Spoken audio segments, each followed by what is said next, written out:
Olá, tudo bom com vocês? Estou aqui novamente, né, para trazer mais uma aula para vocês. Na aula de hoje, nós vamos tratar sobre uma revisão de probabilidade, né, que é a sequência do nosso conteúdo. Na aula anterior, nós falamos sobre porcentagem, né, e suas características, onde a gente utiliza ela no nosso cotidiano. E nessa aula, nós vamos estar falando também tudo isso, né, só que relacionado às probabilidades. Conceito, exemplos, onde a gente encontra no nosso dia a dia, né? Tudo isso nessa aula nós vamos estar vendo e na sequência vocês terão a oportunidade de estar respondendo uma atividade também sobre esse assunto. Então, eu vou estar passando para vocês agora, né, o conceito, trazendo para vocês o conceito de probabilidade.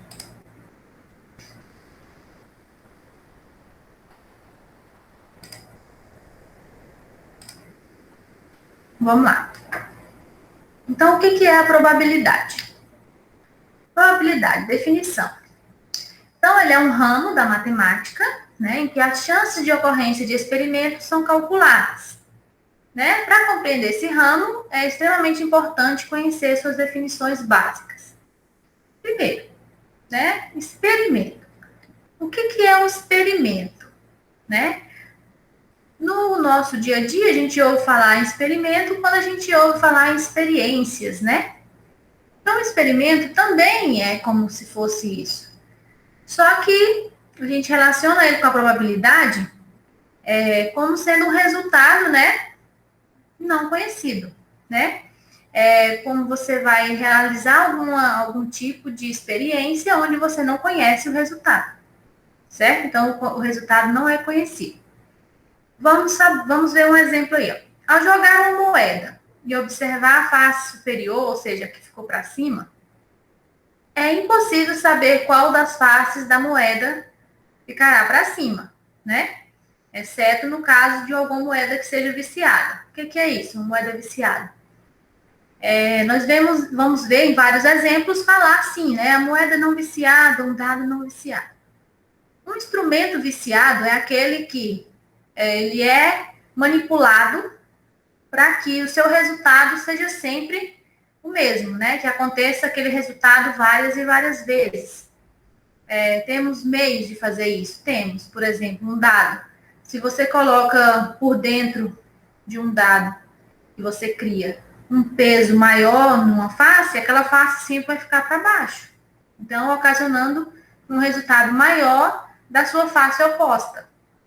Na moeda, a moeda também tem como, né? Então, quando você trabalha com casa de jogos, né, nós temos vários lugares em que fazem isso, né, para poder provocar um certo resultado que para ele vai ser benéfico, né? Então, o experimento aleatório é isso. É qualquer experiência em que a gente não conheça realmente o resultado.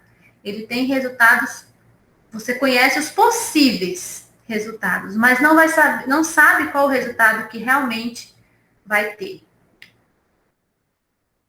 Dentro desse conjunto de resultados, né, de um experimento, nós temos o chamado espaço amostral. O que seria o espaço amostral? É o conjunto formado por todos os resultados possíveis desse experimento. Então, se você lança uma moeda, quais as chances você tem? Cara e coroa. Então, o seu espaço amostral nesse experimento é cara e coroa. Ok? Então, nós temos aqui, ó, um exemplo aí. Um experimento, lançamento de um dado, né? Qual seria o seu espaço amostral? Esse símbolo aqui, ó, vocês estão vendo? É chamado de ômega. Alguns conhecem como ferradura de cavalo, né? Ele é o símbolo que representa o espaço amostral. Então, quando você lança um dado, os possíveis resultados desse dado os números 1, 2, 3, 4, 5 e 6, que são as 6 faces desse dado, né?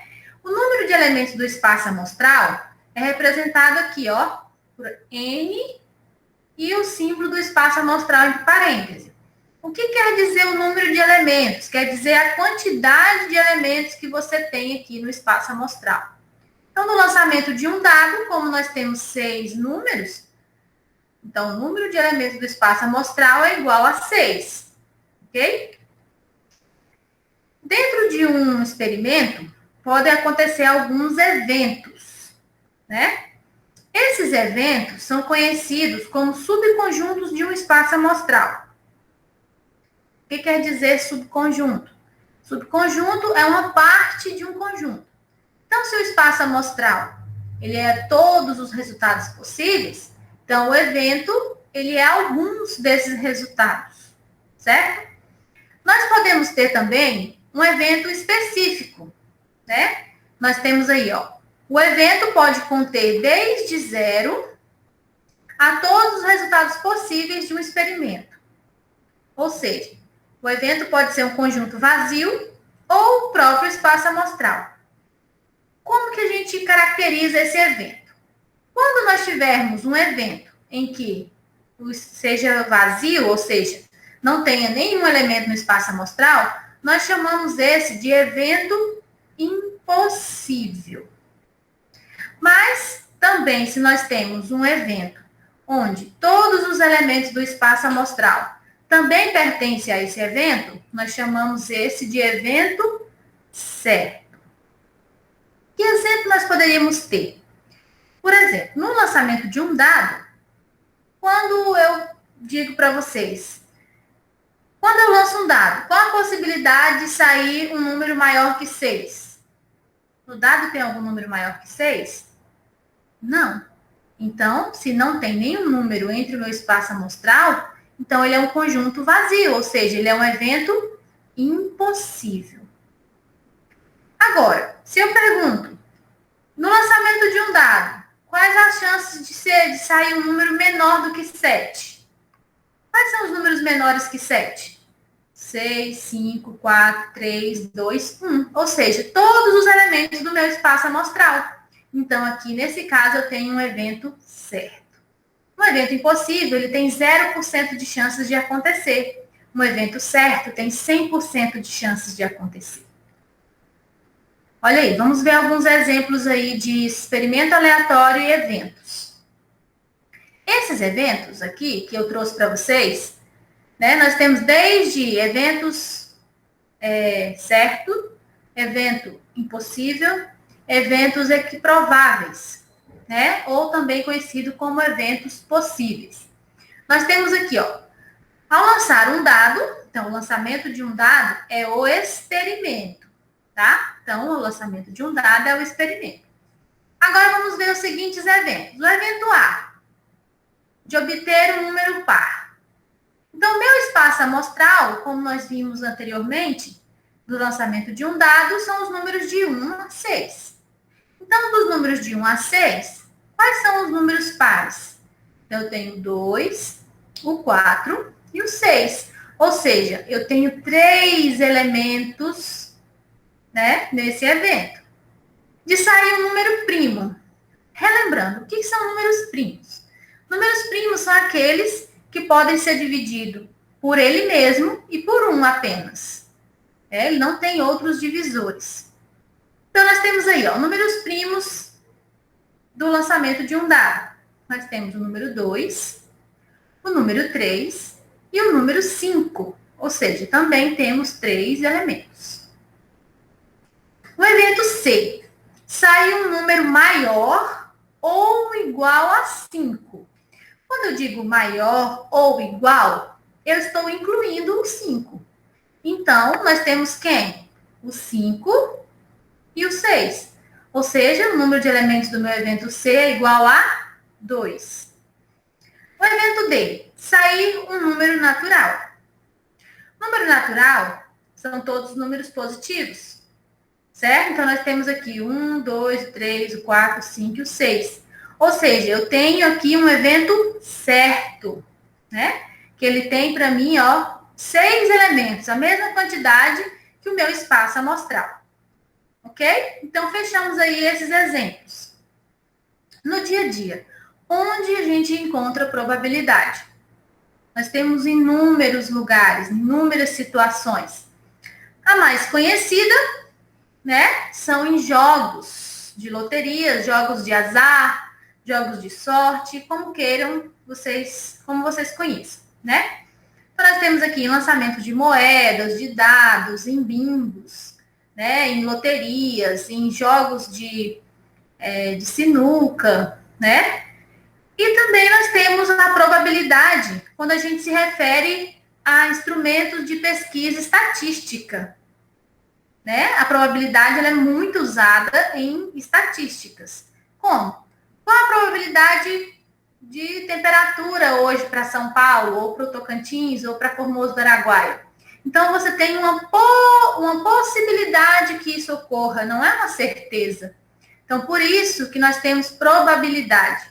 Então, estudo de temperaturas, nós temos em pesquisas, né? Pesquisas eleitorais, nós estamos aí em ano político, né? Então, nós temos aí pesquisas eleitorais que vão aparecer, que trabalham com probabilidade. Nós temos inúmeras situações do nosso dia a dia que poderíamos citar aqui em que se trabalha com probabilidade, certo? Nós temos na ciência, né, em biologia, que vocês estudam muito sobre probabilidade, quando nós temos aí cruzamentos genéticos, né? Então, nós temos várias situações do nosso dia a dia e nós utilizamos probabilidade, às vezes até sem perceber, mas nós utilizamos. Então, vamos dar sequência aí. Então, essa aqui, nós temos aí agora como calcular a probabilidade. Né? Então, nós temos um exemplo. As probabilidades são calculadas dividindo-se o número de resultados favoráveis pelo número de resultados possíveis. Ou seja, o número de elementos do evento dividido pelo número de elementos do espaço amostral. Certo? Então, nós temos aí, é um evento que se quer conhecer a probabilidade e o símbolo do ômega, né? Que é o espaço amostral que o contém. Ok? Olha aí esse exemplo, ó. Vamos ver aqui. Um exemplo do lançamento de um dado. Qual a probabilidade de sair o número 1? Então, o número 1, ele tem o evento E, que é apenas o 1. Então, o espaço amostral, nós temos 6. Então, nós temos aí o número de elementos 1, número de elementos do espaço amostral, 6. Então, nós temos, dividindo 1 para 6, nós temos 0,1666, que é uma dízima periódica, que podemos arredondar, né? Um outro exemplo que nós temos aí é a probabilidade de obtermos um número par. Então, os números pares, né, são 2, 4 e 6. E nós temos, então, que o número de elementos desse evento é 3. Né? Eu tenho aqui 1, 2, 3. São 3 números. Então, eu tenho o número de elementos igual a 3. O espaço amostral, como é o mesmo evento do dado, né? São 6. Então, dividindo aqui 3 por 6, eu vou ter 0,5, que equivale a 50%. Como que eu sei essa porcentagem? Lembra? Nós estudamos na aula anterior sobre porcentagem. Como calcular a porcentagem. Ok? Então, nós temos aqui a união de dois eventos, né? Dados dois eventos A e B, de um espaço amostral S, a probabilidade de ocorrer A ou B é dada por. Vamos ver aqui, ó. Aqui eu tenho uma demonstração de conjuntos. O conjunto A, o conjunto B. Observe que em algum momento vai acontecer de ter os mesmos elementos em A e em B. Então, isso aqui nós chamamos de intersecção entre conjuntos. Né? O que repete-se nos dois conjuntos, esses números que ficam aqui no meio. Então, para eu calcular a união de dois eventos, né, a probabilidade, eu vou somar a probabilidade do evento A mais a probabilidade do evento B e vou subtrair a probabilidade da intersecção, ou seja, eu tenho que tirar os elementos que estão repetidos, né? Então, lendo aqui, nós temos o quê? O número de elementos da união é igual à soma do número de elementos de A com o número de elementos de B, menos uma vez o número de elementos da intersecção, né? Porque ele foi contado 2 vezes. Um em A e outro em B. Então, um exemplo aqui que nós temos, ó. Numa urna existem 10 bolas, numeradas de 1 a 10. Retirando uma bola ao acaso, qual a probabilidade de ocorrer múltiplo de 2 ou múltiplo de 3? Então, de 1 a 10, vamos lá. Vamos preencher nosso conjunto aqui. O múltiplo de 2, vamos ver, ó. Quem é? 2, 4, 6, 8 e 10. Múltiplo de 3, 3, 6 e 9. Então, aqui nós temos um número aqui em comum entre os múltiplos de 2 e múltiplos de 3, certo? Então, aqui, a probabilidade da união desses eventos de ser múltiplo de 2 ou múltiplo de 3 é a seguinte. Então, eu tenho 5 aqui, que são múltiplo de 2, dividido por 10, né? Que é o total de números que eu tenho. Aqui, no múltiplo de 3, eu tenho 3. Então, 3 sobre 10, que é o total de números. Menos a intersecção. Quantos números eu tenho aqui na intersecção? Um número apenas. Então, também tenho 1 sobre 10. Como todas as bases são iguais, nós conservamos a base e resolvemos as operações que seguem. 5 mais 3, 8, menos 1, 7. Então, 7 sobre 10 equivale a 70%. Então, a probabilidade de sair um múltiplo de 2 ou um múltiplo de 3 é de 70%, ou seja, 7 décimos. Ok? Vamos praticar? Então, nós temos aí uma lista de exercícios para vocês responderem, né, que trata sobre esse assunto. Caso precise, volte, assista novamente a aula, né, e nós vamos ter aí, mais adiante, uma outra aula, né, corrigindo essas atividades que vocês estão realizando hoje, né, e nós vamos corrigir uma por uma, questão por questão, para vocês tirarem todas as dúvidas.